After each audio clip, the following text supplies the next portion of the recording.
Romi Mikulinsky is a researcher, writer, and lecturer. Her PhD dissertation was dedicated to photography, memory, and trauma in film and literature at the University of Toronto's English department. She's currently a lecturer at the Bezalel Academy of Arts and Design in Jerusalem and an honorary research fellow at Macquarie University in Sydney. Among her fields of research are the future of reading and writing and various interactions between words and images, texts, codes, and communities in the network society. And she's also worked with startup companies and media websites, and was until recently director and creative director of the Spielman Institute of Photography in Tel Aviv.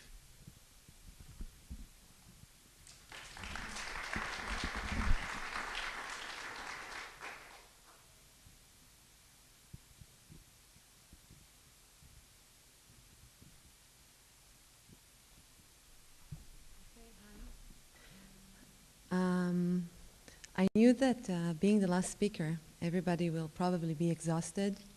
So I deliberately made my presentation very short. However, I wish to start by thanking everybody, the organizers, the speakers. It was really intense and fascinating 2 days.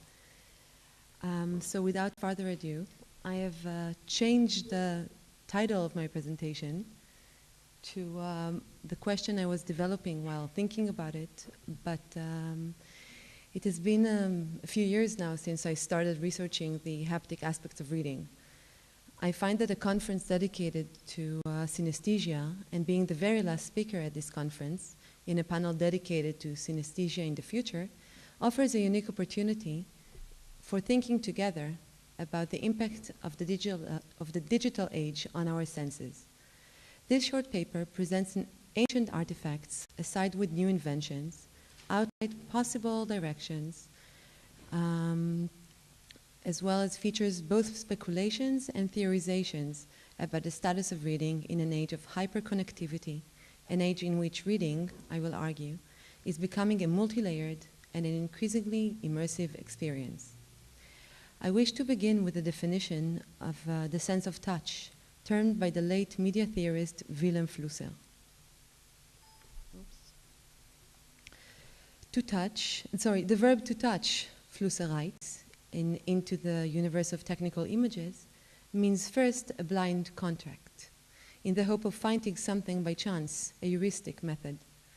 The word choice is quite striking.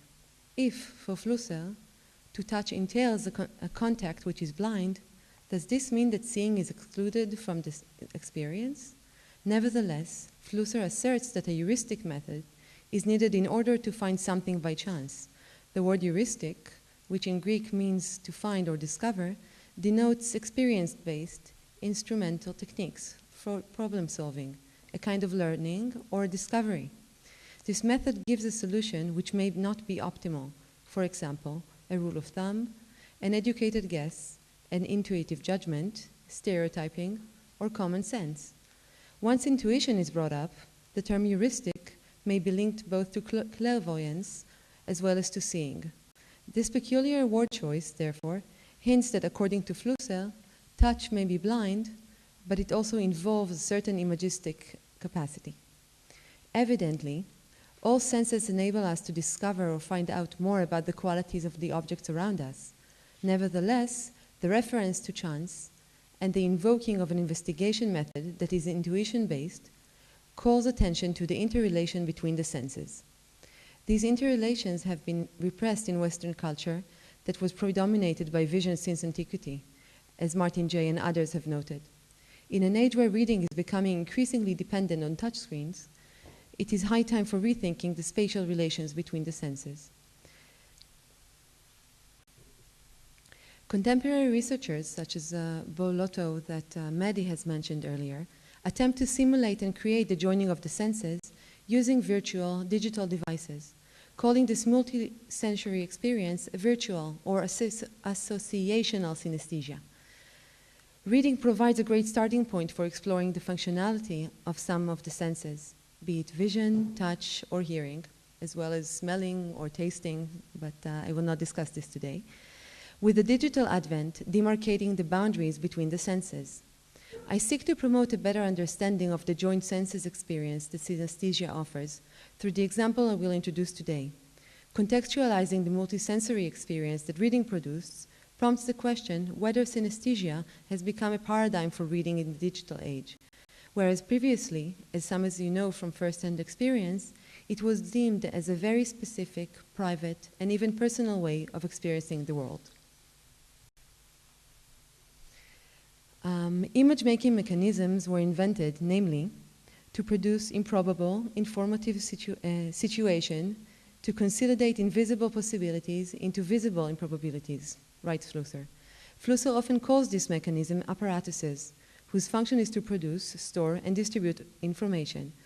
Books are one form of such an apparatus, and so are the quipus, a system of knotted cords used by the Inca and its predecessor societies in the Andean region to store massive amounts of information important to their culture and civilization. Dating back to 3000 BC, most information recorded on the quipus consists of numbers in decimal systems. According to Harvard anthropologist Gary Orton, the quipus system contained a 7-bit binary code capable of conveying more than 1,500 units of information. For one, in the absence of written records, the quipus served as means of recording history that passed on to future generations, which used them for both storytelling and data storage. The colors of the codes, the way the chords are connected together, the relative placement, the spaces between them, the types of knots on each chord, and the relative placement of the knot are all part of the logical numerical recording. For example, a yellow strand can represent gold or maize, or on a population quipu, the first set of strands represented men, the second set women, and the third set children. Weapons such as spears, arrows, or bows were similarly designated. What is most interesting for me in this example is the possibility to create several layers of information, some of which only deciphered by touch and not merely by vision. It is true that some of the codes are based on colors, and that the system of knots and chords is some form of visualization. However, the ancient form of recording, tracking, storing, and distributing information proposes an alternative to written records in a society that did not rely on writing. The Spanish authorities, who invaded the Andes, quickly suppressed the use of quipus, fearing the power of the quipucamayus, I hope I'm pronouncing this right, who served as both accountants and historians. Anything representing the Inca religion was considered idolatry, and many quipus were destroyed. So quipus can be still found in some museums, mainly in South America, but I'm now moving to my next example, which is closer to us. Dating back to the end of the 19th century, this can be considered as a precursor for the audiobook. Published in French in 1895, The End of Book is a short science fiction story written by Octave Ouzin with illustrations by Albert Robida, one of 11 short stories entitled Contes pour le bibliophile. The End of Book stirs quite a commotion at its time of publication, and I find it is still relevant, especially in terms of the way it describes the publishing world and the connection between reader and writer. So this story describes a post-literate society where books are replaced with phonographs, and writers or narrators, storytellers, are valued for their storytelling skills and quality of voice instead of the writing talent. According to this prediction, in the future, printed books will be redundant, and a new mode of reading or listening is to be developed. In this short story, authors, now called narrators, deposit their voice and story in the patent office, where books, that are now called phonographs, are recorded on cylinders that are immediately distributed to the readers. This kind of reading or listening is praised as much more hygienic, democratic, and liberating, since it frees the eye from the fatiguing role of reading. Consequently, this new form of reading becomes popular and omnipresent. The illustrations of the text depict the ease of producing and distributing the book's phonographs as well as the, and I quote, ineffable delight of the reader's listeners that are now free from the tiresome task of visual reading. So you can see here at the higher corner of the right that the storyteller deposits his story and he records it. And at the left bottom, you can see an author communicating directly to his reader. And it looks like a phone call, but it's a story. And at the bottom right, it's a library. So people can just go and listen to stories. My final historical example has to do with an important stage in the history of photography, the photogram. This photographic image is produced without the use of camera, by placing objects directly onto the surface of a light-sensitive material, such as photographic paper, and then exposing it to light. What is interesting here is that the way that space and distance from the light source are inscribed on the photosensitive paper. Areas that are fully exposed to light are blackened, and areas of the paper that are in total shadow stay white or become gray if the objects are transparent or translucent. Not only the photography brought reading and writing closer together, as I pointed out in an earlier publication announcing digital photography as a site where both reading and writing take place, almost simultaneously, but the photographic medium also challenges our understanding of two-dimensional and three-dimensional space. Take holographies, for example, coming from Greek.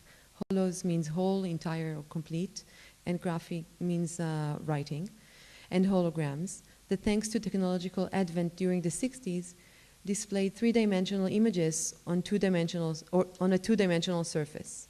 Artists were drawn to holography, hailed as a medium of the future, and turned space inside out for its spatial, volumetric, and sequential qualities, and to the creative possibilities it offered in contrast to photography, film, and early video.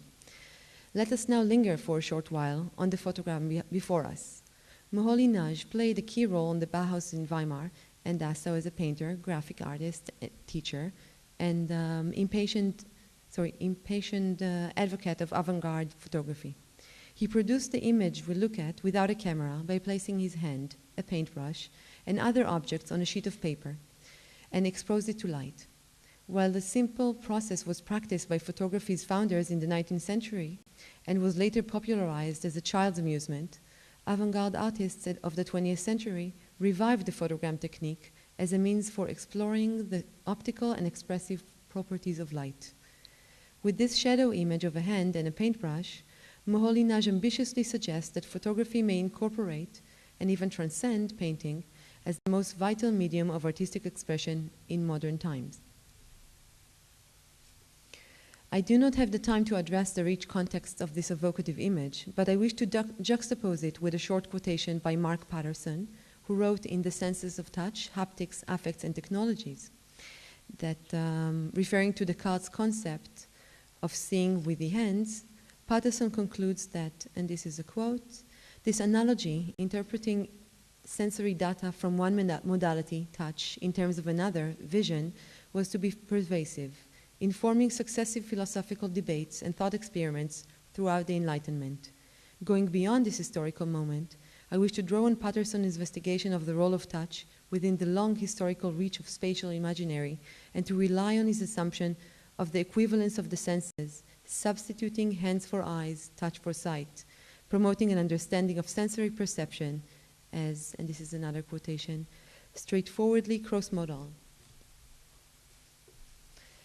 or intermodal, sensory information being transferable from touch to vision, or actually, he suggests, amodal, meaning sensory information being prior to processing as specifically audible, visual, tactile, etc. Finnish architect, educator, and critic Juhani Palazama likewise contests isolated sense awareness and the prominence of Cartesian privilege of vision. For him, the primacy of the tactile sense is becoming increasingly evident. All the senses, including vision, can be regarded as extension of the sense of touch, he writes, as specialization of the skin. He writes in The Eyes of the Skin. They define the interface between the skin and the environment, between the opaque interiority of the body and the exteriority of the world. What can this mean in an age where the senses are getting closer together? What are the implications of touching texts and images that these days inform so much of our understanding of traditional division between the senses? Is it at all important or timely to contribute primacy to one sense, or whether, as I wish to propose here today, the joining of the senses and their interchangeability can be considered as a new standard? Finally, are we not obliged to go beyond stating that the interface between the body and the world is changing, and to reconsider the relation between the senses themselves, as well as existing assumptions about old and new ways of experiencing the world? Section 2. Reading in the age of the touchscreen. This is where the immersive power and the newly enhanced haptic sense come into play. It is evident that the advent of touchscreens and e-readers changed some of the conventions of reading. We now live in an age where the concept of reading has been extended and undermines traditional actions that have been associated with reading, and primarily with vision, for generations. Scanning, skimming, and new forms of accelerated reading are emerging with the digital devices that have become omnipresent. Not only do we develop new forms of reading, but these digital devices read us and correspond to our new usage patterns. Being immersed in reading, therefore, receives new meanings with the introduction of new technologies such as augmented reality and 3D. And I will show several examples that may complicate our traditional concepts of reading. But first, let us draw our attention to the differences between reading a book and reading online, according to Joanna Drucker's definition of e-space.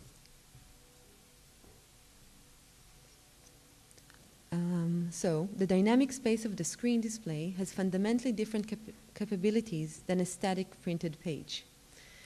Drucker refers to the screen as a visual field of knowledge, creation, contrast, that can support an infinite number of related materials without leaving the single viewing frame, which is the literal screen, whereas a page display is fixed with elements, proportions, and relations all set in the printing process. Nevertheless, the e-space is still modeled on the conventions of a page, and it's, with its concept of space as finite visual real estate, she argues. But in an electronic environment, the screen works as a portal for access to information that is literally reinscribed in the same visual space. Whereas electronic media have a capacity for rapid reinscribability, the relation between representation and display is more complicated than what we may think, and it is quite different from these two concepts when it comes to the printed book. So this reinscribability is also exemplified by thinking about the book as a manipulated physical object, where acts of manipulated navigation in book reading involve, for example, the vertical page, leafing through a book and handling its pages with our fingers. Paper grain, paper thickness, and other tactile features, such as book weight, are continually mapped against an emergent meaning. And I'm not even referring to folding a page or writing on top of a book, scribbling, or all kinds of actions that some people may consider taboo.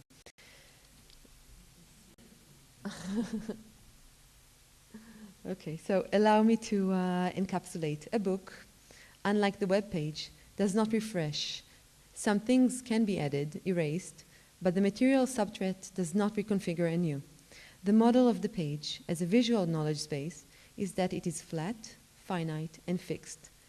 Clearly, this is exactly the opposite with the web page that can change by various parameters, be it scale, proportion, allocation of space, and what is referred to as the screen's real estate. All are variable. The content can be rapidly changed, and so can the design or the layout, which by the way is another metaphor taken from the tradition of print, because to lay out something means that it is spreadable. It can be opened, it can be laid out, like a page. It can also mean the arrangement of materials, usually graphic elements or letters, on top of a page. So another significant difference between reading a book and online reading is that the internet or the e-space invites us to dive into massive data. Unlike the finite printed book, it can be argued that a web page is characterized by movement of a novel, in his short essay, The Storyteller, as a more isolated, more than any other reader, because even the reader of a poem is ready to utter the words for the benefit of a listener, Benjamin writes.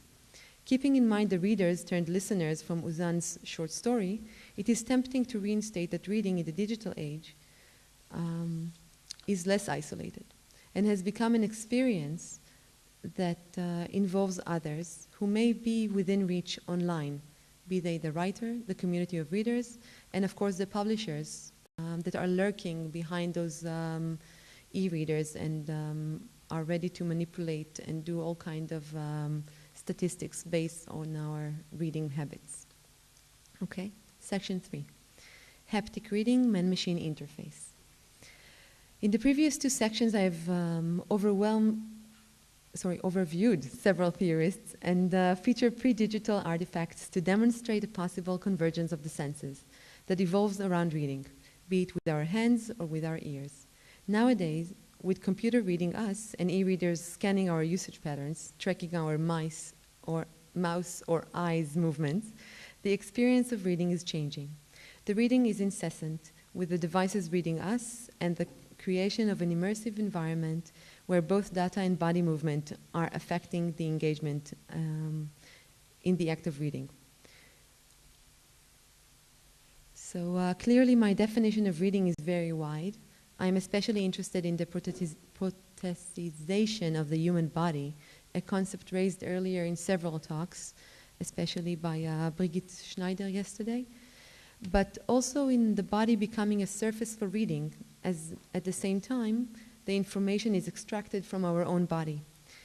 So in a way, what used to be invisible data can now be featured using wearable computing. I am deliberately not showing Google Glass. This is a different kind of screen. I'm more interested in more haptic interfaces. So a simple example is, for example, Pebble, which you can see in front of you. And this is a watch with a very small computer, technically, connected to it, and it informs its owner not only of the time, but also of emails or the news or anything else that he or she wants to program. Another good example is a wristband manufactured by Nike that takes pulse and body heat and actually informs its user of its statistics, whether we are running or performing different kind of activities. Another example, or the next stage actually, is the projector. We will no longer need the watch or the wristband to display our data, but the body will become the screen, and we will control it using haptic navigation. The next example is already available, and this is an app, actually a device for the blind. And this is a surface that turns a book, any book, into a braille device, creating an instant book that is suitable for any blind person. Now, there is no video, so I cannot show it to you, and so many of the examples today will only have to see the images, but I can send you all the links, and they'll all be available also on my website. So actually, the next example, which is also available, is called Senseg. And this is a product produced by a Helsinki-based startup that is developing the new generation of touchscreens that we can feel. And this is really interesting because it adds a whole new experience, a whole new layer to reading or interacting, because now we'll be feeling all kind of pulses coming out from the screen. So the company, founded in 2006, uses an ultra-low electrical current to charge very thin, durable coatings. And it can be applied to almost any surface of any size, says one of the founders of the company, on a standard touchscreen. So this creates a small attractive force to finger skin that can be modulated. Sensations such as texture, edges, and vibration can be felt by the user. Imagine how reading is going to be in a few years. We'll be reading something that is irritating, we'll get something really upsetting in our fingers. It will be made like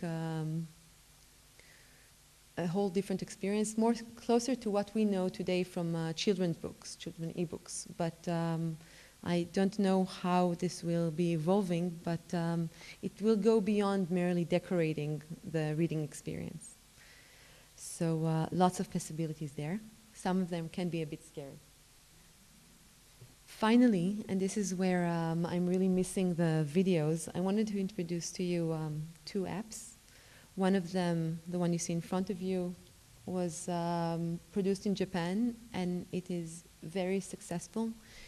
Apparently 92% of the Japanese are still reading newspapers.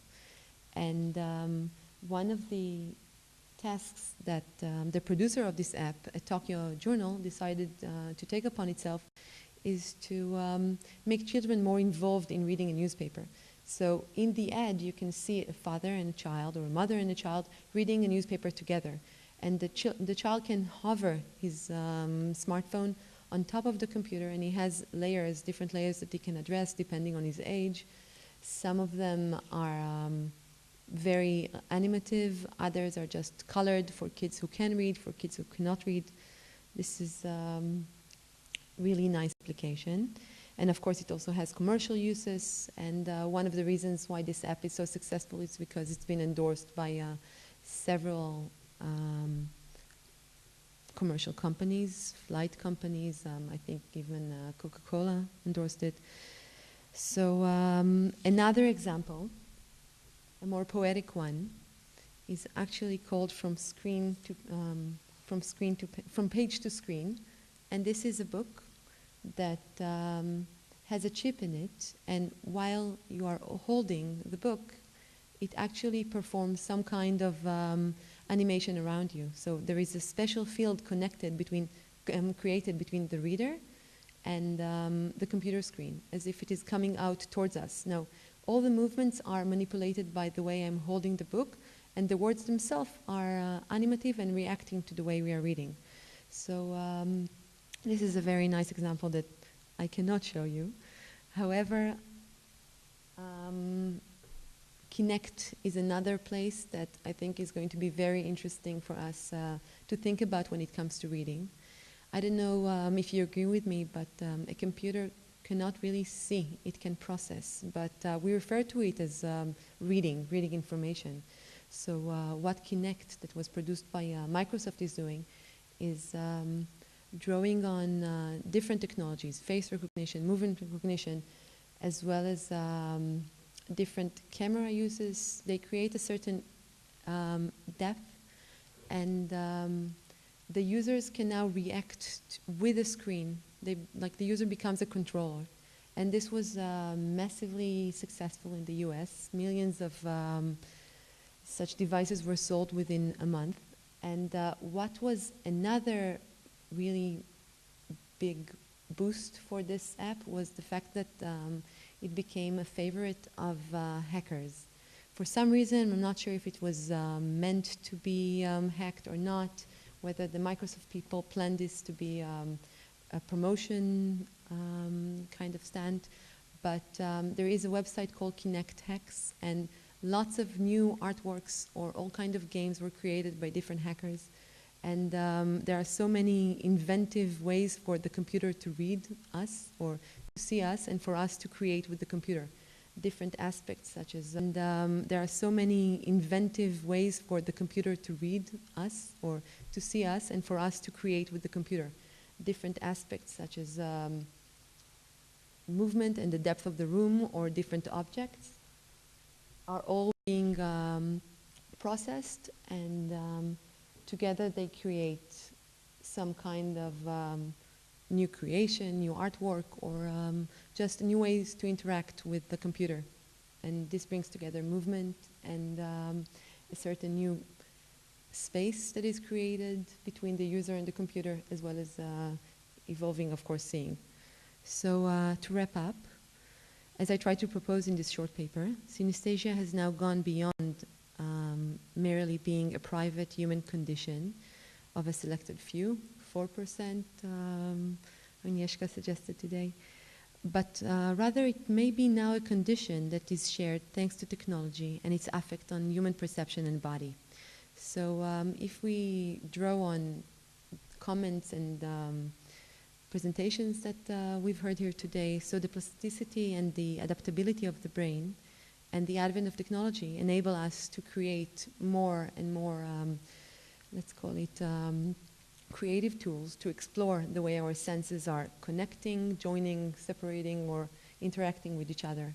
And I think that in a few years' time it will become pretty much the norm, even though I'm not really a prophet. But the way we read will become different, and it will not only be the touch screen, but what we will be touching will be, in a way, a certain field created between our own body and a certain device. Thank you.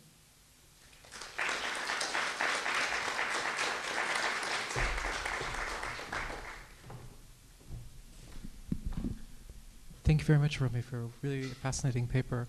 I was thinking that, especially in the first part, really this idea of the silent lone reader is something that maybe comes up with Enlightenment or a little bit earlier. Mm-hmm. But in ancient times and up through the Middle Ages, well, the ancient times reading wasn't a book; it was a scroll, Mm-hmm. and it was aloud. You know, one read aloud, so it was actually an oral experience.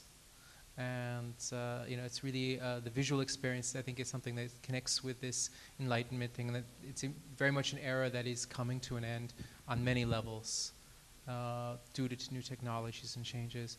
But it's actually interesting you bring it, then this whole thing coming back to the oral experience being one would read, and there would be listeners around. So it was a form of storytelling, and now you have this other communal aspect, which is different, because it's usually it's someone who's maybe halfway around the world, or a community of people you never meet but you interact with.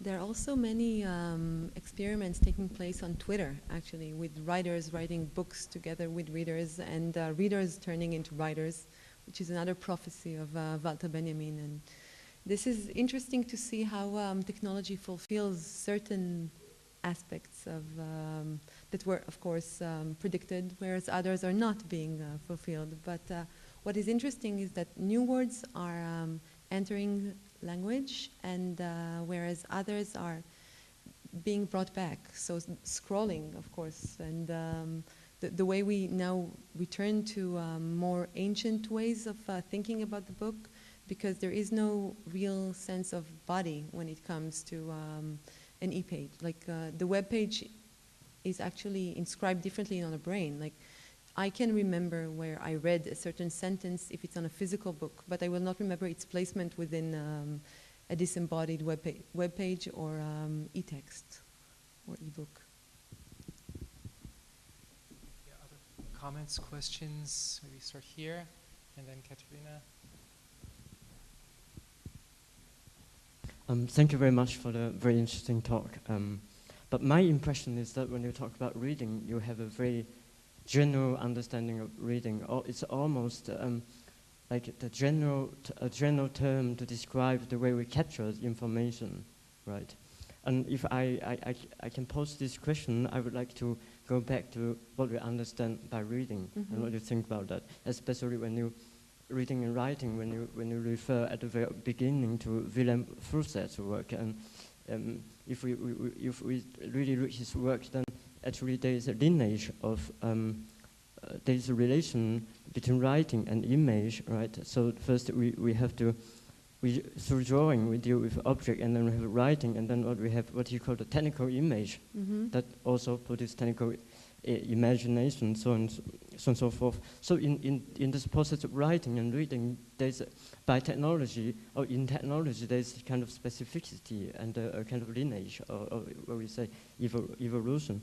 And that reminds me of the work of Flusser in 1991 called Hypertext. That was actually before Hypertext. And I would like to link this idea of hypertext to one of the current debates, almost populated by the journalist Nicolas Carr, Mm-hmm. who proposed that actually Google is making us stupid, and one of the specific examples is the use of hypertext, that it creates so many short circuits in the brain that we cannot focus on reading anymore. One of his interviewers, he told him that I cannot read War and Peace any longer because I can only jump through small ideas. Yeah. And of course, there are some debates on this, and I'll give the last point, is the debate, one of the debate between the French philosopher Michel Serres and another philosopher, Bernard Stiegler, last year made by the Philosophy magazine in France. And Stiegler picked on Nicolas Kant and said, yeah, there's a lot of short-circuiting happening in the mind created by the new forms of reading. Michel Serres responded with a very interesting, something very interesting. He said, no, actually, it is the moment, the emptying of the mind that actually creates more possibility. And I would like you to probably to comment on this. I mean, this is a open question, but yeah.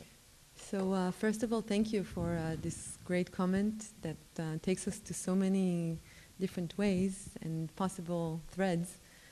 But I'll start with the emptying of mind.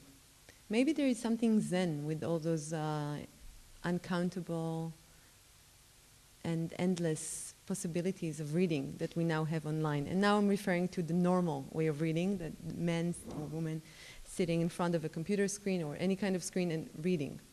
So we can read forever, but the concept of emptying the mind sounds a bit Buddhist to me. I'm not familiar with this debate at all, and I'd love to hear more actually. But I think that we are very close to some kind of chips implanted in our own body, and then reading become even simpler. Like it will not be reading anymore, it will just be extracting information. So then we'll process it. And the entire concept of knowledge production will gain new definitions. And what is also interesting for me when it comes to a card that you've mentioned, and indeed it was a very provocative paper, Is Google Making Us Stupid? There is still the term of deep reading, and in fact our generation's concept of deep reading I think is fundamentally different from the new generations of deep reading. And for example, when I want to perform a deep reading, I go back to the print. I read a book or I print my essay, because otherwise there are too many distractions. And I don't know, I'll connect it back to synesthesia, because this is another underexplored and under-theorized area, but the coupling of distraction or attention with reading or smelling or apprehending in general is something that I think that we'll still learn a lot about in the next few years. And this also brings us back to the concept of emptying your mind, because if we will be extracting information, if we will have the opportunity to experience new forms of knowledge and to produce knowledge unknowingly, obliviously, I don't know what the concept of emptying the mind will be, but this is a fascinating question. So thank you. Question, Katerina? Yeah, thank you for this very, very interesting, fascinating talk. My question is a similar one similar to the one before. I would like to have asked if you make and obviously you do, because you answered my question also almost. I think there's a difference between what we are reading. It's a difference if you're reading a novel or a scientific book or a scientific article, or if we are reading what you showed us, a newspaper or text messages, emails, and so on. And I think that the differentiation between these kinds of reading, for me, is recently very, very well shown in the Apple design. Because when I open my Apple computer, when I open my address book, I get an image of a leather book opened with pages, and when I open my calendar, I get an image of a calendar which seems to be leathery, and where I have ripped off a page before, which I personally find completely stupid, but obviously it is the effort to bring us back to this haptic 3D experience universe of reading, and also it's just my schedule and my address book. So I think the difference between reading the one or the other, the novels or the art, literature, or just information things is crucial, isn't it? Definitely. And I have two small comments, actually anecdotes to make. One of them has to do, of course, with the floppy disk. That is an icon that I don't know when it will be going to be replaced, but I think that it's timely.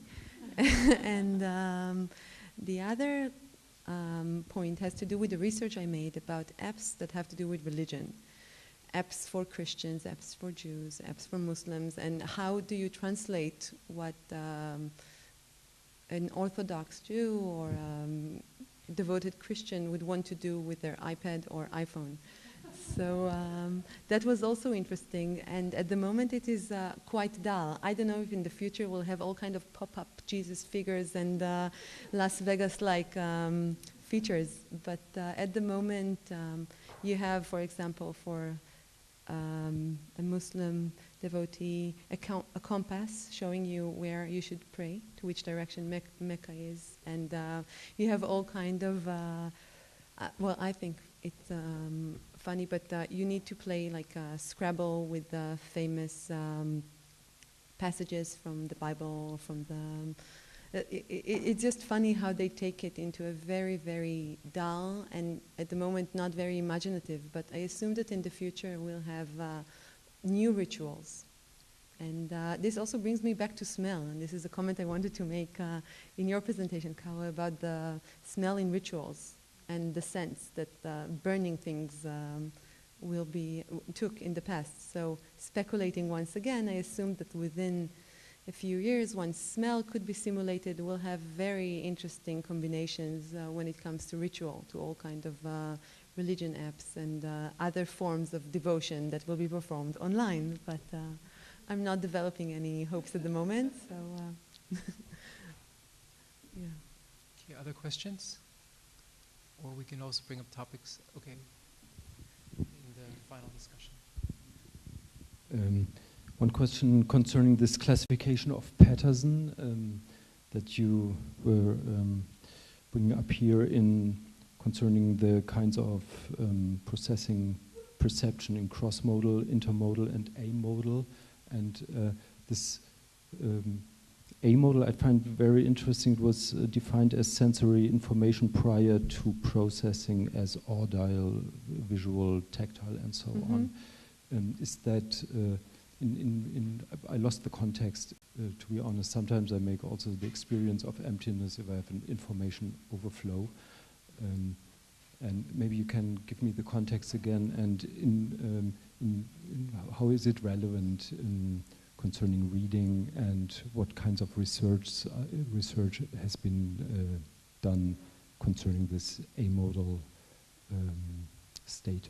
So I have to confess that I'm not an expert, and luckily there are other experts in the room, but the first thought that comes to mind, again, to amodality and to emptying the mind, and I'm combining and connecting a point that Caro has made earlier. Maybe it's a sense that overwhelms us. Maybe it can do with actually the lower senses rather than the higher senses, be it by means of listening or reading. So maybe one of the experts in psychology and neuroaesthetics or neurosciences would like to pick up the question about amodality and cross-modality, because I don't know.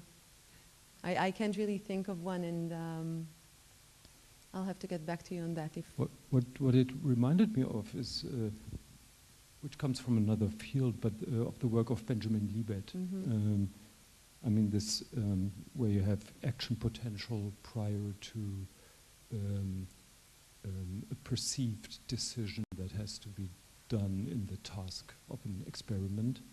So this might be a way of approach when you come from neurophysiology or so. I mean, this was really the point I found interesting, that it's prior to perception I mean, I guess everybody here has quite some difficulty to put this into practice of perceiving what is prior to perception. I mean, from that point of view, it looks quite interesting, but also quite academic. And so my question points into this direction. What research has been done and or could be done and so on. Yeah, thank you. Okay, I think, first I want to thank you very much for a very, very interesting talk.